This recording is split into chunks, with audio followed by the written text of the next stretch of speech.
Hi everyone, my name's Lachlan and today we are going to make a pavlova.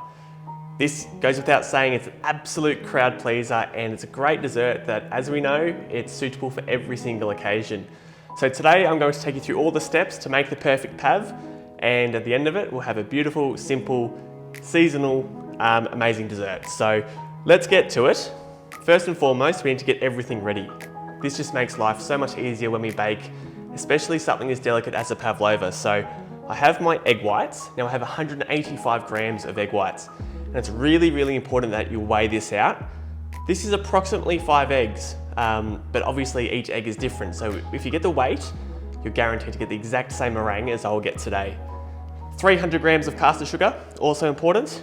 And then here I have a teaspoon of vinegar, a teaspoon of corn flour, and a teaspoon of vanilla paste. You can also use a fresh vanilla pod and scrape out the seeds if you like. Here, as you can see, some beautiful fresh berries, and of course we'll whip some cream as well to top that. So, you know, all of these are ingredients that you probably have lying around in the fridge or pantry, so it's something you can whip up really quickly and get an amazing dessert. Okay, a few other preparation things. Get the oven preheated to 110 degrees conventional.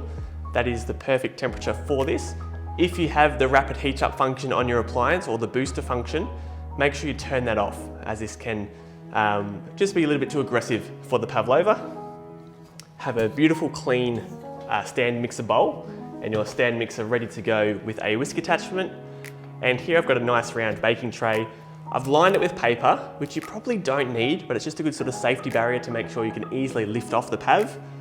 Having a round tray like this also makes it easy to make a round pavlova, because you simply just leave a gap around the edge and it's perfect. So with all that said and done, let's get onto our pav and the meringue. All of our eggs straight into a mixing bowl. Now, the difference between a good pav and a bad pav probably comes down to how you make the meringue.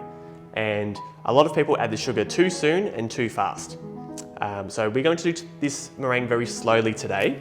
So we're going to pop this into our stand mixer. And it's important that you start your meringue very slow with no sugar.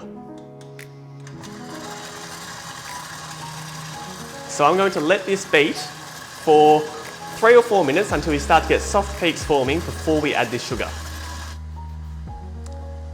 So you can see here we're starting to generate some really nice soft peaks. So no sugar has been added yet, but we're just about at the point where we need to start adding it. And doing this is a really crucial step, as having these eggs really light and fluffy helps to capture the sugar, which means it dissolves quicker, which will give you a beautiful, crisp, fluffy meringue. Okay, so you saw those eggs are beautiful, light and fluffy. I'm now going to start to add this sugar in around 4 or 5 different batches. So I'll keep this on a nice low speed and I'll just spoon it in with a dessert spoon, and this will dissolve really quickly and we'll start to get a nice glossy, thick and stiff meringue.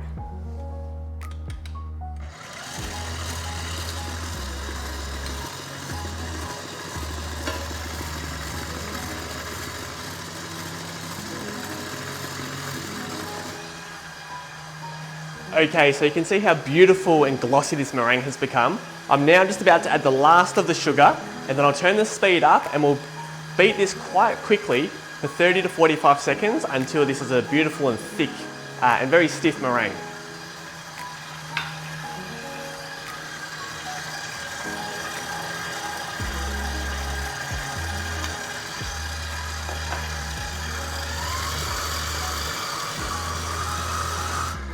Okay, this meringue is looking fantastic. It's now time for the moment of truth. So, got a nice peak there. It's not falling out. Beautiful, good to go. So, I'll just move this stand mixer out of the way. One thing we want to avoid is we don't want to grab this whisk and whack the side of the bowl, because we'll lose lots of the beautiful volume that we have created. Here I have my vanilla, corn flour and vinegar. So I'm going to mix together the vinegar and the vanilla and also add the corn flour.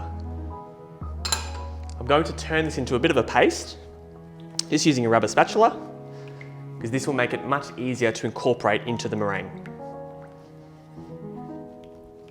Okay, so that's done. Now, using the same spatula, simply scrape all of this excess meringue into your bowl, because you want to preserve as much of this and retain it as you can. There's always a bit of waste, don't worry about that. Sit that to the side, and now just pour this in around the edge of the bowl and fold this with your spatula. So simply using your spatula, go around the edge of the bowl, lift it on top, and keep this as light as you possibly can. And basically this will stabilize the meringue with the vinegar and corn flour, and also the vanilla will give it some beautiful flavor. So now that this is done, we've got the fun part, which is shaping it into a pav. So get your tray in front of you and just carefully scoop this into the center. And to be honest, you can make this any shape you like. I find it easiest to do something round. The reef shape pavlova is always fantastic. So use your imagination. You can also make mini pavs. There's no worries there at all.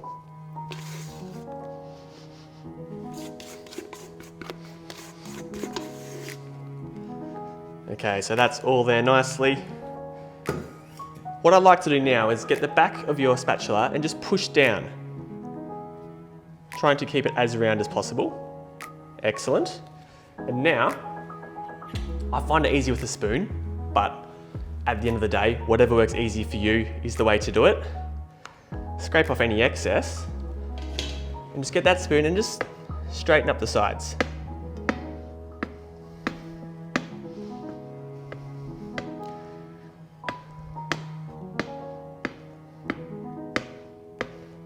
Excellent.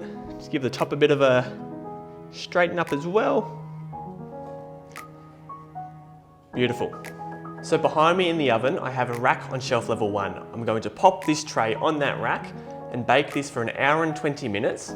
Once that's finished, I'll turn the oven off and I'll leave it in the oven for a further 40 minutes.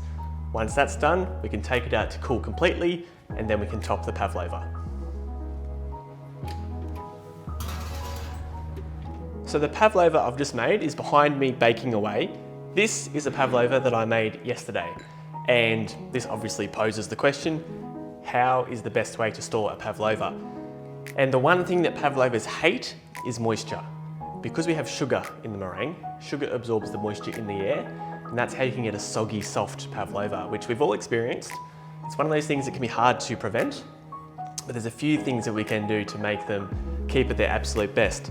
This one here, I actually kept in one of our wine conditioning units. So if you're lucky enough to have one of those in your kitchen, it's actually the best spot to store a pavlova.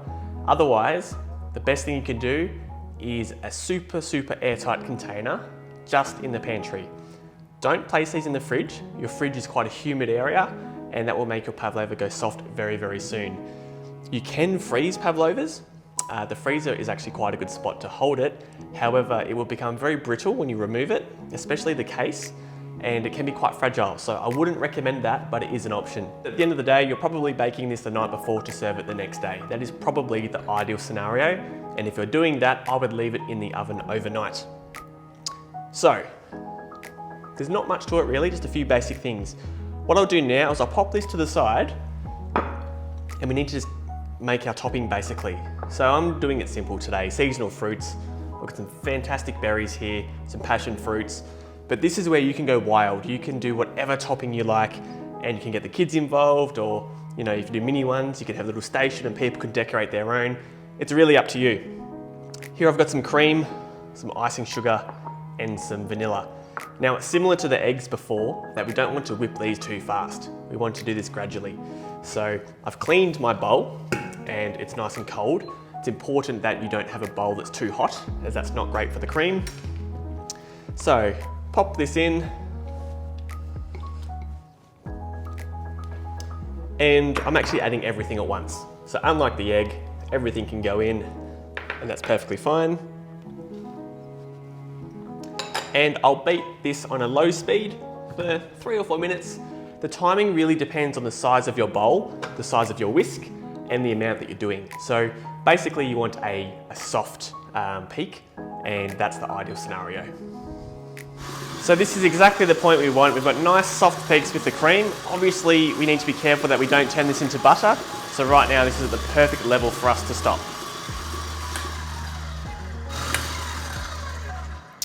So whilst this cream was whipping, I've actually cut up some berries. I had some massive berries here, so I've just cut them up a little bit so they're a bit more palatable and easier to eat.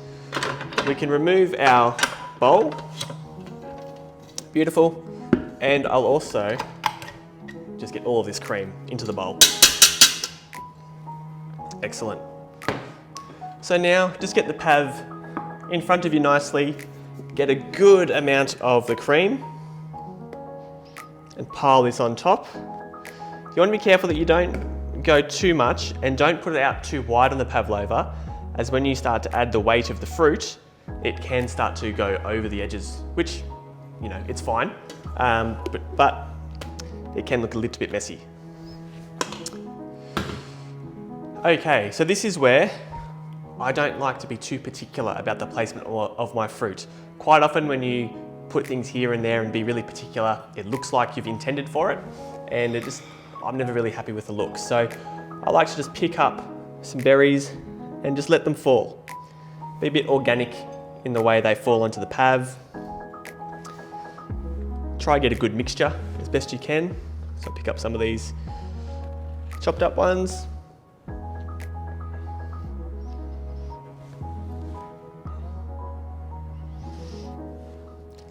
And I've also got some passion fruit. This is where mango would be amazing right now. I think a pav isn't a pav unless it's got mango, but as I said, up to you, personal preference, and let your imagination run wild.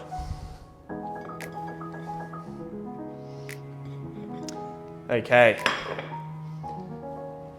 so that's looking pretty good to me, and it's going to be easier to cut too with that amount of fruit. Sometimes you can pile it up way too high, but then it becomes practically impossible to cut.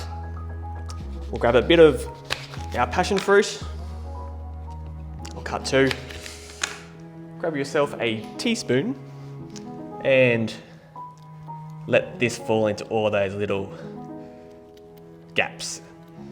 And passion fruit is one of my favourite fruits as well, so I'm going to be pretty generous with this today. Alrighty, that's looking fantastic. And I just might add a couple more berries on top, just so it doesn't look like I've added the passion fruit last minute. So there we go, a beautiful pavlova. I can't wait to get into this myself, I must say. If you cook this recipe at home, we would love to see the results that you do. So please take a photo, post it on Facebook or Instagram, and tag us in your photos, as we would love to follow along.